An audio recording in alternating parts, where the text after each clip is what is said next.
Well, it's a beautiful Saturday evening. It's been a busy day getting things ready for tomorrow. But it's been a good day. We've been able to get out and take a couple of walks, staying clear, space from everybody. One of the things we're trying to do right now is, once a week or so, once a week at most, we're trying to support our local restaurants that are feeling the pinch right now with not being able to have their doors open as they normally would. Most of them are doing the takeout, so we're trying to help in that way. And tonight was Chinese food. I have to tell you, it was really good. It's pretty filling stuff. Once you start to feel like maybe you're starting to think you've had enough, it's time to quit because it catches up to you.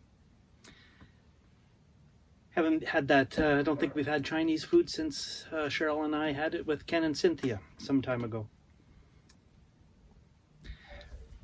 Our scripture today for this 20th day of Lent comes from Mark chapter 8, verse 6. Then Jesus ordered the crowd to sit down on the ground, and he took the 7 loaves, and after giving thanks, he broke them and gave them to his disciples to distribute. And they distributed them to the crowd. Food. Jesus is all about the food, breaking bread together.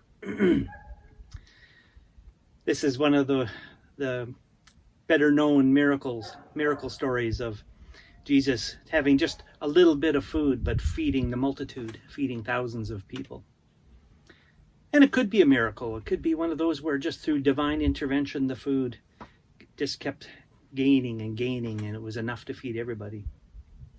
Others have speculated that it's the spirit of generosity that flows through us, particularly as Christians, where we are by our nature a generous people. So as those few loaves are being passed around, other people took what they had and they added it to the basket, added it to the food as it was distributed. And I think that's a really nice image, that spirit of generosity, that spirit of pitching in together.